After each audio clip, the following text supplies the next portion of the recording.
My Hero Academia is a weird show. It's not a show that I would typically enjoy as much as I do. The premise is pretty simple, the plot is pretty predictable, and for a long time I couldn't really put my finger on why I liked this show. But one thing it always did was peak really hard. That was at least until season 5. Season 5 was mine, and I think most My Hero Academia fans' least favorite season. It had its moments, but with the animation quality falling off, the joint training arc being arguably the worst arc in the series so far, and an overall bad adaptation, it was a fall from grace compared to what we had been accustomed to seeing from Studio Bones and the anime as a whole. But with season 6, My Hero Academia is back.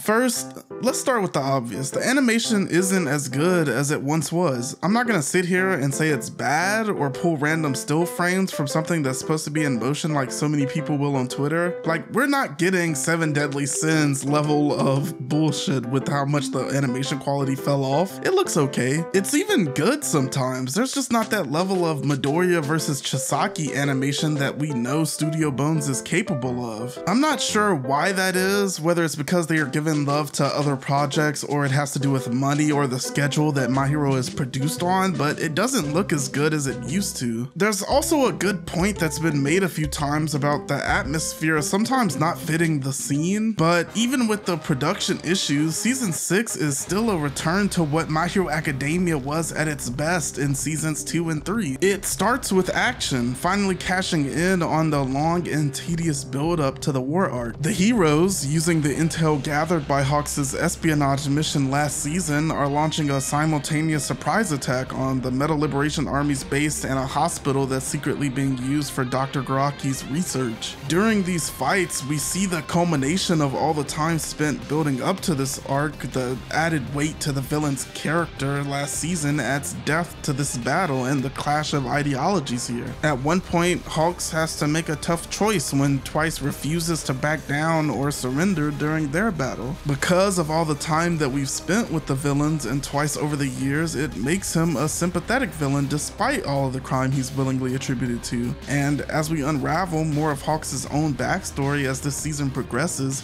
we start to understand more of why Hawks feels the way he does. And in this situation, with two unwavering ideologies that refuse to give up, he decides to kill Twice. It's the first decision in a series of tone shifts and the stakes being raised to a level that didn't exist previously. Hawks himself even acknowledges that Twice was a good guy inside. But even with this and a few Yusei Run level moments from the supporting characters and a sacrifice by Midnight, one of the earliest characters in the whole show, the heroes still lose here. At the hospital, even with Mirko's determination and Endeavor and Aizawa's strength, the heroes lose there as well, with even more blood being shed. And thanks to these losses, the third and final battle in this war is against an awakened Shigaraki, Gigantomachia, and the rest of the League of Villains. And evident by Shigaraki beating the shit out of all of them, even with his quirk disabled and damn near all by himself, it's obvious it's a fight that they're clearly not ready for.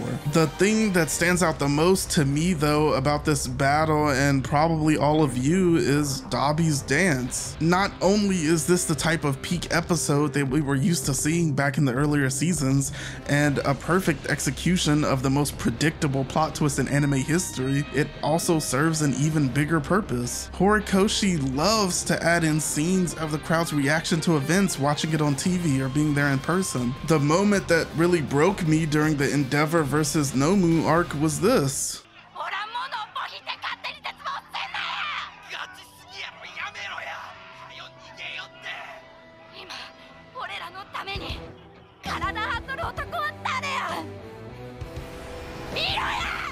Before, I thought this was just my hero doing the little things right. Small but impactful flavor additions to great scenes. But these civilian moments are actually a part of the core storytelling of this show. And Dobby, by revealing himself as Endeavor's son to the world and exposing his abusive history with some great evidence, does a great job in flipping the court of public opinion against the heroes, and starts to unravel a threat that has existed in the background of the show so far: the toxicity of hero society. The heroes win that battle, by the way. It's a Pyrrhic victory in which many lives were lost and basically none of the most important villains were captured, but a victory regardless. That is, until All For One, in control of Shigaraki's body, breaks into Tartarus days later and frees Japan's most dangerous villains from prison to do nothing other than cause havoc and lower public appeal. As a result of their lives being completely flipped upside down, we start to see civilians make mistakes trying to defend themselves and abuse their weapons to ostracize innocent people because they look different. This isn't the first time that my hero points out the toxicity of hero society when it comes to civilians though. A large part of Shigaraki's dad abusing him for wanting to become a hero was due to what he had to go through because of his mom being a hero. Later, a lot of why Shigaraki ended up as a villain under the wings of All For One was because of the extreme bystander apathy during the All Might era. After all, fuck it. Why should I try and help someone if a hero will show up anyway? The same ideology is present in Hawks' story and many of the villains who grew up under All Might's era, and in reality, a lot of the time, especially in more nuanced situations that don't involve fighting, those heroes never show up, leaving those people to just be completely outcast in society. What the Prison Break arc reveals to us though is how the toxicity of hero society affects the actual heroes.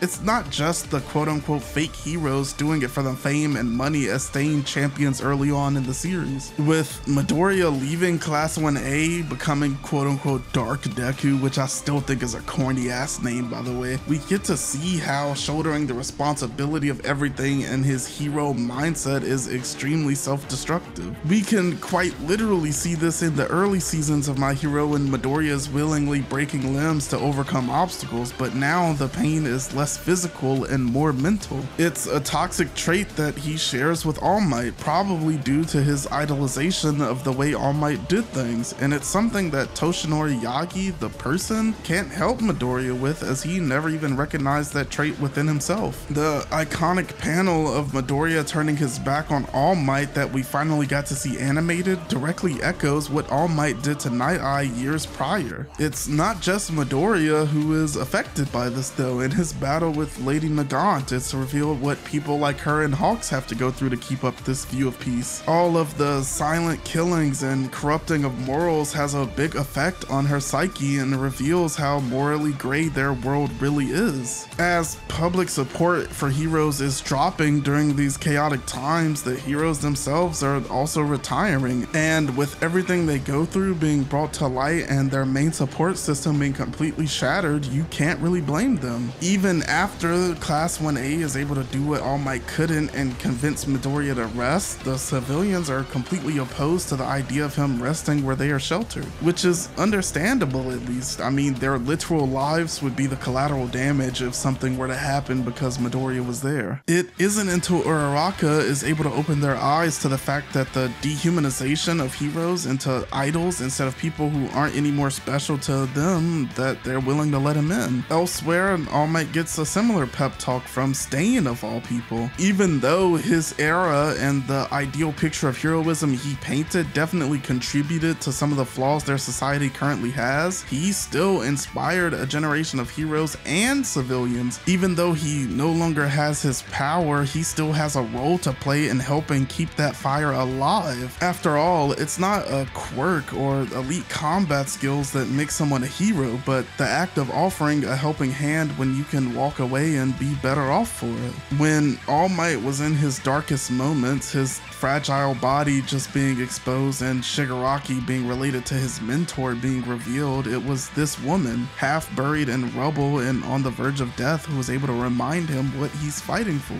Everyone has a part to play. The heroes are starting to be more aware of their own issues. Hopefully the civilians are starting to realize where and how they can help even though they aren't heroes. And it seems like now more than ever, if they're able to overcome Shigaraki, All For One, and the League of Villains, they'll be able to change their society for the better, and the rain will finally stop.